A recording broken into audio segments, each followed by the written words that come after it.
अगर डीआईजी साहब को पंजाब पुलिस के ऊपर ट्रस्ट नहीं है या थानों के निज़ाम का ट्रस्ट नहीं है, तो ये इतनी ज़्यादा चीज़ें सरकारी दफ़ातर है, फिर उन पे भी ये एक्सटेंड नहीं हो सकती चीज़ सर कि जी हमें तो पता ही नहीं जी ख़वातीन तो सेफ नहीं है ना बेसिकली, तो उनको फिर सर मगरिब के बाद तो बंद कर, मगरिब के बाद खातून सड़क पे ही ना नज़र आए, फिर तो ये कर दें ना। बेसिकली ख़वातीन को बता दिया गया है कि आप ना खुद ही मैनेज करो हुँ। अपने मसाइल, और जो हमारी वजह से कॉज़ हो रहे हैं ना, वो भी मैनेज आप नहीं करने हैं। हुँ।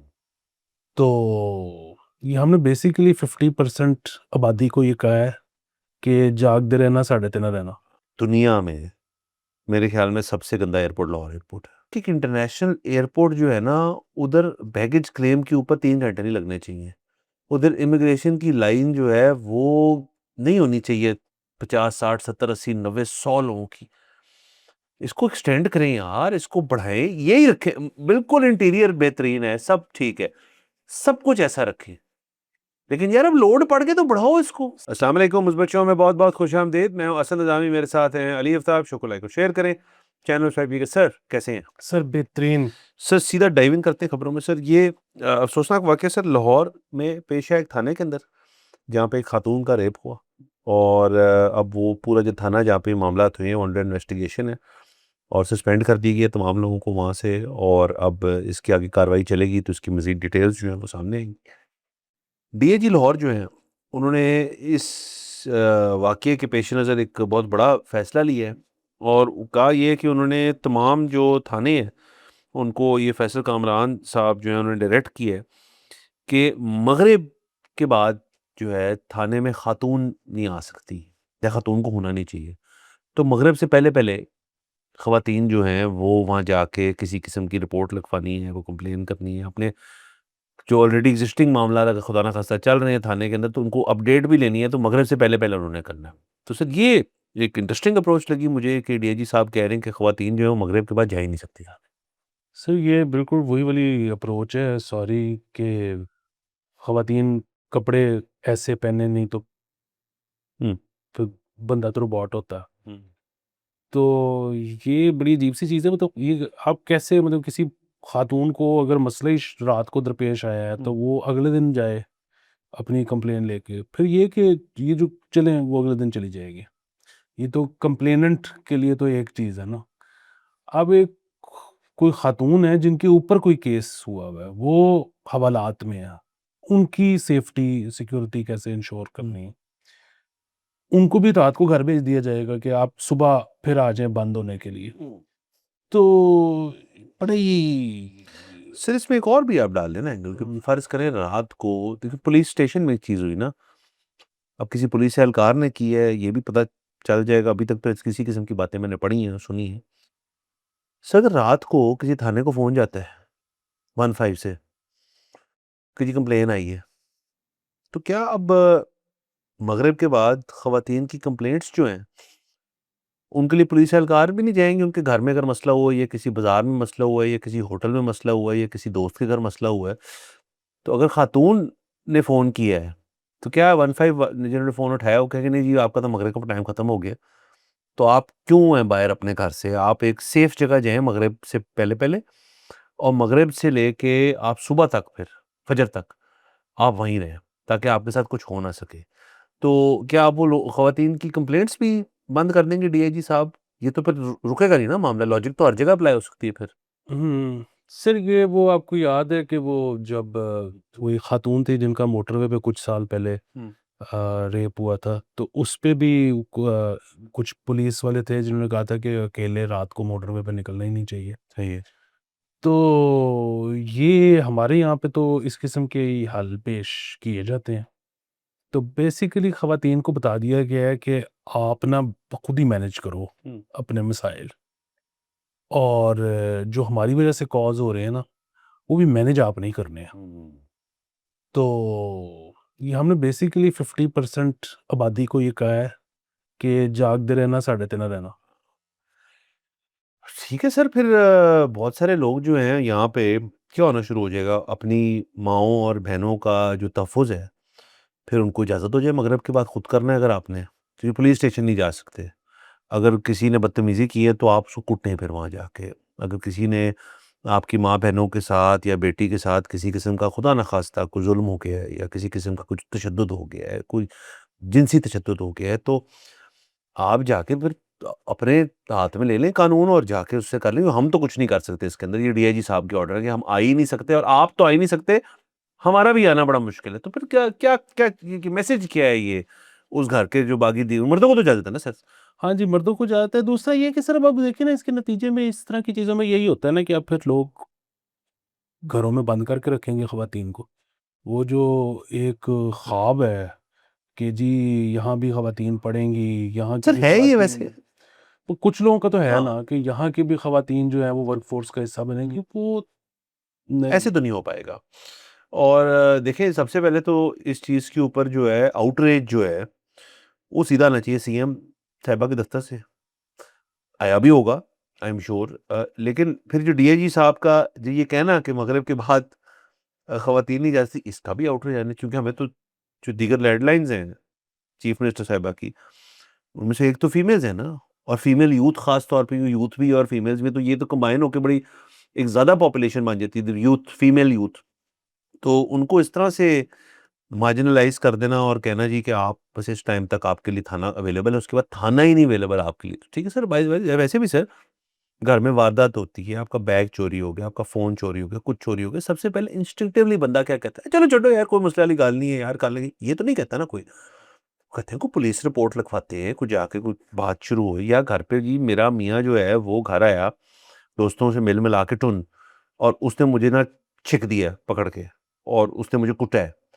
तो अब क्या होगा कि वो बैठी रहेगी कि जी मगरिब के बाद मुझे इजाज़त नहीं है, मतलब यानी कि जो थाने का गेट है, थाने का एक फ्रंट गेट तो होता है ना, वहाँ पे कोई पुलिस वाला होगा कि बीबी तुसी कर जाओ, तुहाडी मेहरबानी, साडी ड्यूटी दा सवाल है। ये कितनी वाहियात बात है। सर ये तो वैसे अब मुझे नहीं पता कि क्या सीन है, आज से 2 साल पहले तक हुँ। तो मरहूम ना निकलता होता था अजीबो-गरीब टाइम पे ना, रात को वॉक करने कि हुँ। 2 ढाई 3 बजे वॉक करने निकल गए या सुबह 4 बजे वॉक करने निकल गए।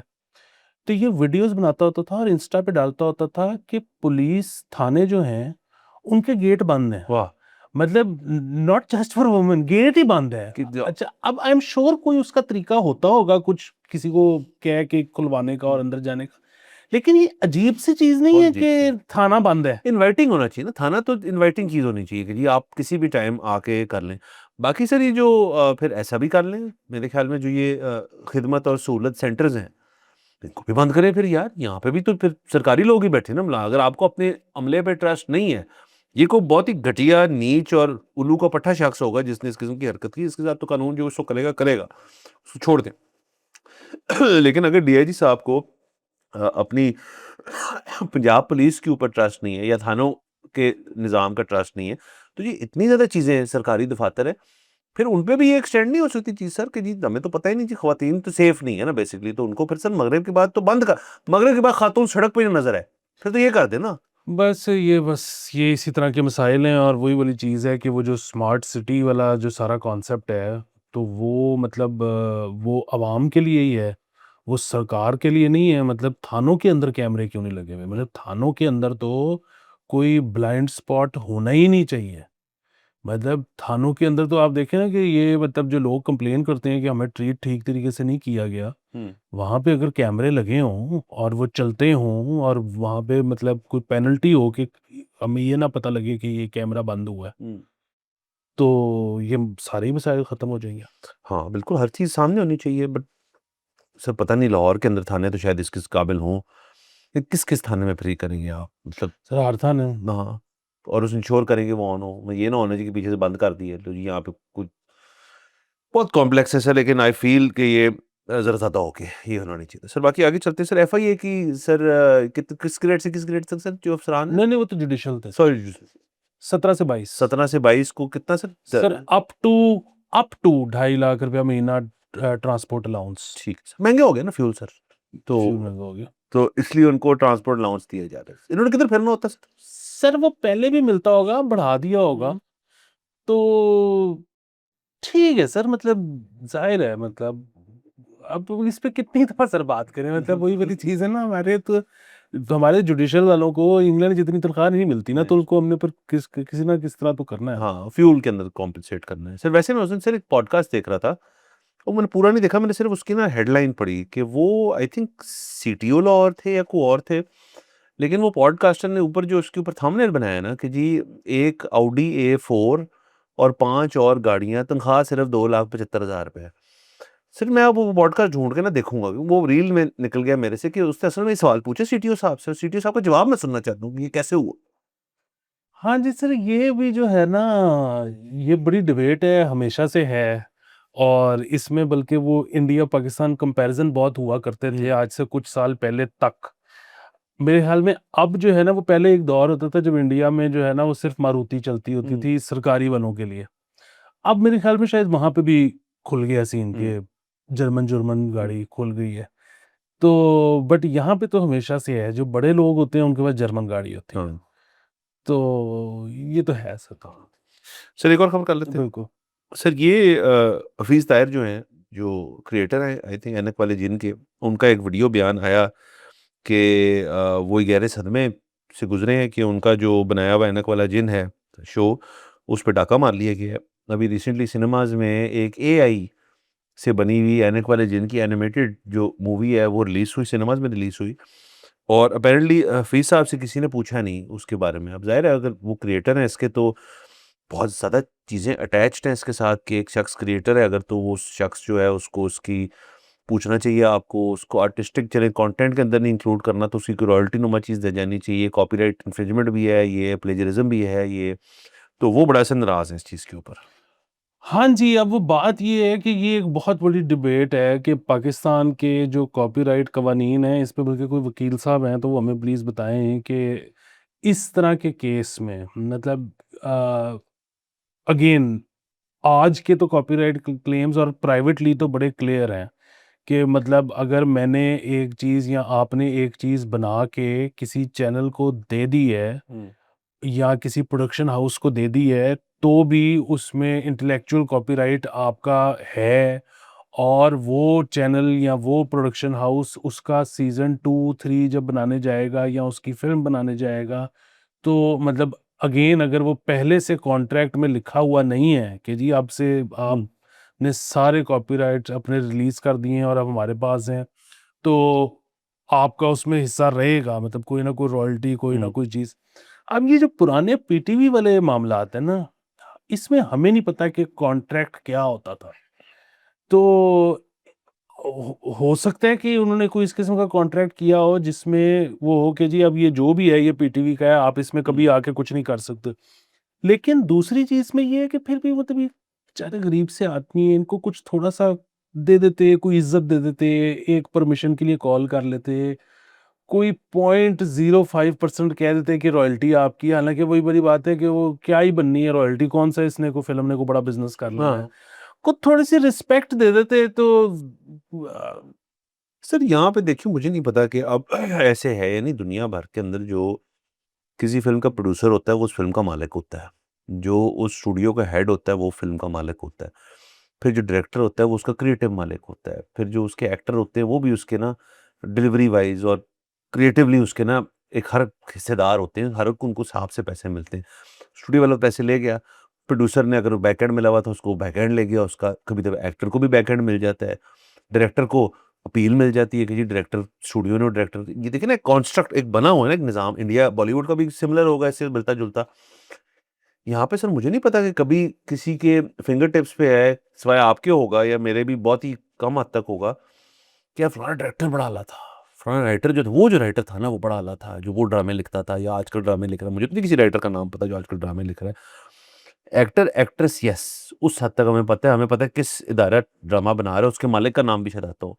लेकिन beyond the owner of the channel जिस पे शाया हो रहा है एंड द एक्टर, एक्ट्रेस, यहाँ पे क्रेडिट ही नहीं दिया जाता इन लोगों को, तो ये निज़ाम तो कभी डेवलप ही नहीं हुआ यहाँ पे। सर दूसरा ये कॉपीराइट वाला जो सीन है ना, और ये जो इसमें रॉयल्टी वाला बुनियादी तौर पे जो रॉयल्टी वाला सीन है, ये पूरी दुनिया में बड़ा डिफरेंट है। मतलब आप देखिए कि अमेरिका में तो हर रीरन पे हर एक्टर को भी चेक आता है। हाँ जी, आता है। अच्छा, इंडिया में ऐसे नहीं होता। हुँ। इंडिया में रीरन के कोई पैसे नहीं है एक्टर के। लेकिन ये लिखा होगा ना सर कि ये ऐसे अब, और जब साइन किया होगा उस शख्स ने वो फ़िल्म या शो या टेलीफ़िल्म जो भी उसने किया होगा, उस पे लिख के साइन किया होगा। फ़रीद साहब का कोई पुराना कॉन्ट्रैक्ट उनके पास पड़ा है, तो एक तो वो देखना चाहिए। लेकिन सर ऐनक वाला जिन तो एक हमारे लिए एक बचपन जो गुजरा है लोगों का, वो एक कल्चरल फिनोमेना था, यहाँ पे चलता, बहुत लोग देखते थे, हर घर में चलता था। तब पता नहीं कॉन्ट्रैक्ट होते भी थे या नहीं सर, पता आई डोंट नो क्या किस तरह मामला चलते थे। हाँ, बिल्कुल। और वो उसमें आप ये देखिए ना, अभी तो वो अमेरिका में भी तो 1 साल 2 साल पहले एक पूरी हड़ताल चली थी राइटर्स की उन्होंने कि जी कहा उनको, हमें राइटर्स को पता नहीं मिल रहा है या बहुत कम रॉयल्टी मिल रही है, बाकी सबको ज़्यादा मिल हाँ रही है, तो उन्होंने फिर अपनी शर्तें मनवाई भी। सो असल चीज़ तो पता है क्या है? वो ये है कि इनको इस सारे मसले में पड़ने की ज़रूरत ही नहीं थी। कॉन्ट्रैक्ट और नो कॉन्ट्रैक्ट, वो कितने को पैसे लग जाने थे क्या ही हो इनको जाना करने था। के लिए, हाँ एक फ़ोन ही कर लेते। हाँ कि हम मतलब करने जा रहे हैं, आपका वो चाहिए था हमें, आपका आशीर्वाद आशीर्वाद चाहिए। चाहिए था। हाँ, मैं ये बिल्कुल ही उन्होंने कहा कि बस ठीक है, पेल तो दो। ऐसे ही है ना सर, आप उसको याद करें, मौला जट जब लशारी बना रहा था तो रुक गई थी ना फिल्म वो, क्योंकि जो ओरिजिनल थे उन्होंने कहा जी कि हम साडा भी कुछ चेक कराओ, क्यों तुझे किਵੇਂ बना सकते हो। वो हो गया रिजॉल्व, लेकिन वो रिजॉल्व तो नहीं हुआ ना आज तक। यहाँ तो नहीं, यहाँ यहाँ रिलीज हुई थी ना सर, लेकिन उसकी आज तक उसके बाद लेकिन डिजिटल नहीं उसकी रिलीज हुई। नहीं, उसका मसला वो नहीं है। हम्म। अच्छा, सो उसमें मसला ये था कि 2 लोग क्लेम करते थे, हाँ कि एक राइटर और एक डायरेक्टर। कि मेरी है ये मेरी। हाँ, वो जिस एक ने अब राइट्स बेच दिए, हम्म। उसने कहा कि मेरा क्रिएटिव जो है ना, ये जुमला मेरा था, ये कैरेक्टर्स के नाम मेरे थे, ये आप इस्तेमाल कर लो। वो जिस एक बंदे से इनकी डील नहीं बन पाई पैसों की या जो भी, उसने फिर वो डायलॉग्स अपने निकलवा दिए, या स्टोरी लाइन को उसने कहा कि आप इधर से कुछ चेंज कर लो क्योंकि ये तो स्टोरी लाइन मेरी थी। तो उसका वो बड़ा मसला है। अब वो कहीं भी रिलीज कर सकते हैं क्योंकि उस उनके पास जितना उन्होंने पिछले का यूज किया उसके राइट्स मौजूद हैं। अच्छा, अगेन ये क्यों कर हो पाया? वो जो इतना बड़ा फंडा बना, इतने साल हम्म। रुकी रही, फिर पैसे देने पड़े एक को, दूसरे के साथ नई डील बनी। ये क्यों हुआ? क्योंकि दोनों प्राइवेट पार्टियां थी ना। हम्म। अब इसमें सरकार को जाके कौन बचेगा? एग्जैक्टली वो सर, वो और जिसका मैं अभी तक समझ नहीं है कि मौला जट जो है वो अभी तक डिजिटली क्यों नहीं रिलीज हुई किसी प्लेटफॉर्म पे, मुझे नहीं मिली सर। वो सर क्योंकि कहीं ना कहीं चल रही है ना, वो तो पैसे बना रही है। अब तो शायद उसको चाइना में भी लगने वाली है। अच्छा। हाँ, तो वो तो जब तक पैसे बन रहे हैं वो क्यों लगाएंगे हाँ ये बात तो डिजिटली? ठीक है सर। जी सर। सर इसके अलावा एक खबर एक और है, वो ये है कि वो एफआईए वालों ने बेसिकली कहा है कि अब जो लोग बाहर जा रहे होंगे हम उनके मोबाइल भी चेक कर सकते हैं। अच्छा। अच्छा, अब ये बड़ी ना, ये ऐसी खबर है कि वैसे सुनो तो ऑब्वियसली लगता है कि यार ये क्या बकवास है, कि कैसे चेक कर सकते हैं आप किसी का मोबाइल फोन? लेकिन जब आप एफआईए वालों से मिलो तो वो भी बड़ा एक सॉलिड केस पेश करते हैं। वो कहते हैं जी कि आप सैर पे जा रहे हैं तो हम नहीं आपका मोबाइल चेक कर रहे, मतलब आपका बस वैलिड वीजा है, आपका वैलिड सर्विस। कहते हैं जब एज एम्प्लॉई या स्टूडेंट जा रहे हैं तो 2 नंबरी इतनी हो रही है कि हमें चेक करना पड़ता है, क्योंकि हमें ना सिर्फ ये कि अपनी सरकार से, हमें बाहर से भी बहुत है कि जी अब तो मतलब ये जो पहले डंकी वाला जो चक्कर था, या क्या कहते हैं ट्रैफिकिंग वाला जो चक्कर था, या स्मगलिंग वाला जो चक्कर था, वो सिर्फ होता था कश्तियों कुश्तियों पे। अब जो है वो एम्प्लॉयमेंट लेटर भी जाली होते हैं। अब जो है वो जो पहले इन्होंने वो जो इंट्रोड्यूस कराई, वो प्रोटेक्टर स्टैंप के पता नहीं क्या, वो उसमें भी जालीपन शुरू हो गए।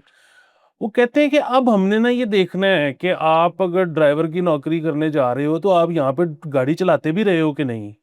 आप अगर कह रहे हो कि मैं जी फलानी डिग्री लेने जा रहा हूँ, तो इधर आपने को मतलब ये तो नहीं है कि पिछले साल ही आपने मैट्रिक की है और उससे पहले 10 साल आप वेले थे और अब एकदम से आप कह रहे हो यूनिवर्सिटी में एडमिशन हो गया है आला तालीम के लिए।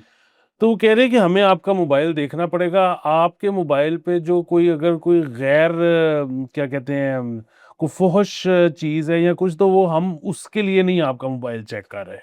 हम ये चेक कर रहे हैं कि आप जिस काम के लिए जा रहे हो तो वो आपका बनता है कि नहीं बनता जाना। सर इसका देखिए बड़ा आसान हल है, कोई शख्स एम्प्लॉयमेंट या जा रहा है आपकी उसके लिए पढ़ने के लिए और इसके अंदर मसले हैं, तो एफआईए का पोर्टल होना चाहिए एक, कि जी जब आपने क्लियरेंस सर्टिफिकेट चाहिए आपको बेसिकली एफआईए की तरफ से बिफोर ट्रैवलिंग, आप एफआईए को अपनी एप्लीकेशन सबमिट करें। मुझे पता है इसके अंदर बड़े मसले होंगे, बट ईजी है ना कि आप कहें जी कि मैं इस यूनिवर्सिटी में पढ़ना जा रहा हूँ, जा रही हूँ। एफआईए कहते ठीक है जी, हमें 2 हफ्ते लगेंगे, हमने यूनिवर्सिटी को मेल करनी है, यूनिवर्सिटी विल शो अस कि जी हाँ ठीक है, आप जो हो यहाँ पे एनरोल्ड स्टूडेंट है ये, हमने इसने फीस भी जमा करा दी है, बिल्कुल A1 है, कोई मसले वाली बात नहीं। वो एफआई को वापस भेजेगा, एफआई आपको क्लियरेंस दे देगा, आपका फ़ोन नहीं चेक होगा वहाँ पे। इस तरह कर लेना कि मतलब आप इदारे से डायरेक्ट हो जाए ना फिर एफआई, और वो शख्स जो है उसकी भी ज़िम्मेदारी है फिर कि जी वो एम्प्लॉयर को कहे कि जी मुझे अपनी कंपनी का जो डिटेल्स माँगी हैं वो दें उनको फिर ये। तो इस तरह हो सकता है सर, वरना ये फ़ोन चेक जो फ़ोन में क्या मिल जाएगा सर? वो फंदा को पता जी फ़ोन चेक होना है। वो एआई से 50 तस्वीरें बना ले, एक पढ़ते हुए, एक ए लेवल की डिग्री के साथ, एक दोस्त यारों के साथ। क्या मसला है सर इसमें? फ़ोन से क्या पता चल जाएगा इनको? कितने को टाइम होता है एयरपोर्ट के ऊपर फ़ोन चेक करने? क्या देख लेंगे उसके ऊपर?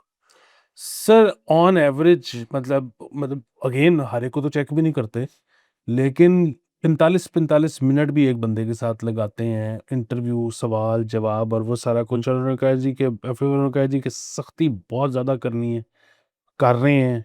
और उसकी वजह ये है कि ये जो किसी भी किस्म का गैर कानूनी तौर पे जो बंदा बाहर जाता है, ये हमने रोकना है, सर लॉ रिपोर्ट भी होता है सर? हर जगह सर पे। लॉ रिपोर्ट जगह ही नहीं इनके पास, सर कहाँ करते हैं ये बैठा के इनको sir? Seriously sir? Sir Lahore airport, हाँ। लाहौर एयरपोर्ट से मुझे एक याद आया कि सीआईपी लाउंज में मच्छर भी बहुत है। सर कौन-सा सीआईपी लाउंज है सर लाहौर? वो जो ऊपर जो एक कभी बंद होता है, कभी खुलता है, कभी सर बंद। हाँ, बहुत डिंजी सी जो एक जगह हाँ, है। बहुत आला सर। मैं ये ऑन रिकॉर्ड जानना चाहता हूँ, उसका हम शो क्लोज़ कर देंगे कि दुनिया में, मैं नहीं कह रहा फिर पाकिस्तान की हद तक बात, दुनिया में मेरे ख्याल में सबसे गंदा एयरपोर्ट लाहौर एयरपोर्ट है। हुँ। उसकी ये वजह नहीं कि गंदा है, उसकी वजह ये है कि एक इंटरनेशनल एयरपोर्ट जो है ना, उधर बैगेज क्लेम के ऊपर 3 घंटे नहीं लगने चाहिए। उधर इमिग्रेशन की लाइन जो है वो नहीं होनी चाहिए 50, 60, 70, 80, 90, 100 लोगों की। इसको एक्सटेंड करें यार, इसको बढ़ाएँ, यही रखें, बिल्कुल इंटीरियर बेहतरीन है, सब ठीक है, सब कुछ ऐसा रखें। लेकिन यार अब लोड पड़ के तो बढ़ाओ इसको, क्यों सर नहीं बढ़ाते? वैसे भी सर और भी बड़े मसले हैं। ये तो चलिए बिल्कुल आप जो हुँ, कह रहे हैं मैं मानता हूँ। अब एक वक़्त में 2 फ्लाइटें हैं। कु मेरे ख़्याल में 14 गेट तो हैं, जी सर। 1 खोलेंगे दोनों के लिए। हुँ, क्यों? मतलब 2 खोल दो। अजीबो-गरीब असल में सर मैं आपको एक बात बताऊँ, इस मुल्क में 5000 मसले हैं, हुँ, ठीक है?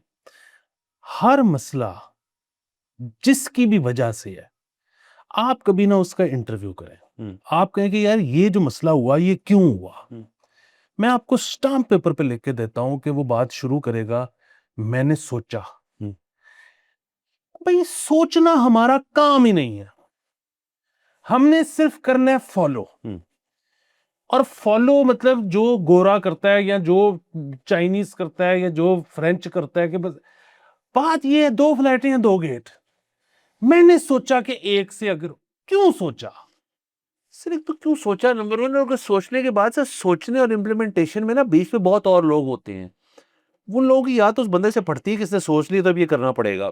या वो उसको टोका किसी ने नहीं कि ये आप ये जो बात सोच रहे हैं ना, जो आपने सोच ली, बड़ी ही घटिया चूतिया बात है। इसको ना नहीं नहीं करना है, ऐसे नहीं होता है। ये कोई कहता नहीं ना उसको, सारी ज़िंदगी उसको किसी ने नहीं कहा होगा। ये बड़ी मसले वाली बात है। हाँ, लेकिन मैं तो ये कह रहा हूँ कि अभी देखिए आप ये जो सिस्टम डेवलप करना चाह रहे हैं हुँ, ना, ये जो आप चेक एंड बैलेंस करना चाह रहे हैं, ये बड़ी मुश्किल चीज़ होती है, ये हुँ, तो तरक्की याफ़्ता मुल्कों में होती है। मैं आपको ईज़ी सॉल्यूशन दे रहा हूँ। आप हो जाएँ, मैं हो जाऊँ, कोई एयरपोर्ट पे हो जाए, कोई पुलिस स्टेशन में हो जाए, कोई कहीं भी है, सोचना नहीं। करना है, जो बाकी कर रहे हैं। सर आई डोंट नो, मुझे समझ ही नहीं आती सर कि इतने सारे सर, ये लाहौर एयरपोर्ट को पुराना एयरपोर्ट नहीं है सर, लाहौर का होता था एक पुराना एयरपोर्ट। मतलब भई अब एक लोड बढ़ गया है। मतलब एक बंदा कहीं से भी आ रहा है, ये आपकी भई बाहर से गोरे आते हैं यहाँ पे, लोग लाहौर देखना चाहते हैं, कुछ कहाँ कैसे होगा? ये टूरिज़्म करना है हमने और ये करना है और वो करना है, हब बनाना है इसको, ये कि हब है कोई सर ये? अच्छा इधर वो एस्केलेटर नीचे आने वाला नहीं है ना? सर ऊपर जाने वाला है ना, ऊपर जाने वाला है, ऊपर जाने वाला है, नीचे आने वाला नहीं है। नीचे पे आपने इंटरनेशनल पौड़ियाँ। इंटरनेशनल ये क्या था सर? एक एक और सर मुझे समझ नहीं आती सर, एक 777 अगर लग जाए और साथ 2 छोटे जहाज लग जाएँ अराइवल के ऊपर इंटरनेशनल, सर 777 में अगर चकाचक 300 बंदे बैठते हैं, रूट भी खुल रहे हैं ना, अब लंदन से तो अगर 300 बंदे की फ्लाइट आ गई या मैनचेस्टर से, तो 300 ज़रब दे दे 2 से, यार बंदा 2 सूटकेस तो लाया होगा, 600 सूटकेस जो है वो आना है उसके ऊपर से, प्लस 2 और फ्लाइट्स दुबई-शुबई, ओमान-शोमान वगैरह-वगैरह। सर क्या मैनेज ही नहीं हो सकता, इतनी इतना आपके पास जगह ही नहीं है। सर किसी इंटरनेशनल एयरपोर्ट में आप जाए ना, जहाँ पे ज़्यादा ट्रैफिक होती है, एक पूरा ना हॉल होता है, एक्सपो सेंटर जितना होता है, जहाँ पे सिर्फ बैगेज डील हो रहा होता है। यहाँ इधर परवाह ही नहीं, बस ठीक है जी। हाँ, और दूसरा जो आप कह रहे थे ना कि बाकी वैसे मतलब वो बाकी चीज़ें ठीक हैं, सर मुझे तो नहीं ठीक, इतना डिप्रेसिंग है। ऊपर वाले फ्लोर में तो ना बत्तियाँ ही नहीं जलाते, क्यों नहीं जलाते बत्तियाँ? मतलब मैंने ना हमेशा जो एयरपोर्ट, मैंने बड़े-बड़े छोटे एयरपोर्ट देखे हैं, लिट एयरपोर्ट लिट ना होते हैं। रोशन होते हैं, हम्म। ये डिप्रेसिंग बहुत है। सर वो रोशन करके दिखाएं क्या आप, खुमा है क्या? सर फिर भी मतलब कि बत्तियाँ बाल दें बस, और कुछ नहीं करना तो बत्तियाँ बाल दें। सर मेरी तो समझ से बाहर है कि यार उसको इसको मतलब आप इसको ना, इसको नाम चेंज करते हो, लामा इकबाल साहब का नाम रहे, सेमी इंटरनेशनल एयरपोर्ट करते हैं। मतलब इंटरनेशनल एयरपोर्ट जो आजकल दुनिया में चल रहे हैं ना, उसके मुकाबले का नहीं। इस्लामाबाद वाला एयरपोर्ट देख लेने यार, लोग बड़ा उसको बारे में बुरा भला कहते हैं, मुझे तो बड़ा बेहतरीन लगा यार, खुला डुला तो है ना मतलब वहां पे एक स्पेस तो है। सर बस कह रहे चल रहा है, जिधर तक चल रहा है चलन दो। सर मैंने एक दफ़ा इस्लामाबाद में भी वो फ़ील किया हुआ है हम्म। कि चकाचक रश है, हम्म। और एंटर होते हुए वो जो टी-टीट होते हैं, वो सिर्फ़ 2 गेट खोले हुए हैं, बाकी बंद किए हुए क्यों? हैं। तो क्यों है ये? क्या बकवास बात है सर ये। सर ये इनफैक्ट एयरपोर्ट्स दफा करें, हर जगह इस मुल्क के अंदर एक गेट की क्या पॉलिसी है? यार एक गेट में ना चेकिंग बेहतर होगी, जरा हम लोगों को जायजा बेहतर ले लेंगे। सर प्राइवेट बैंक में चले जाएँ आप, पैसे जमा कराने, बंद ब निकलवाने, बिल जमा कराने, 4 विंडोज़ होंगी, 1 बंदा बैठा होगा। हाँ, 3 बंद है, क्यों पता नहीं, पर बंद है। ना लंच आवर होगा ना कुछ और का, बस कि एक खुली है। इस वक्त एक हमसे मैनेज हो रही, पता नहीं क्या बकवास है सर। इजाजत लेते हैं, अगले एपिसोड में मुलाकात होगी। खुदा हाफिज।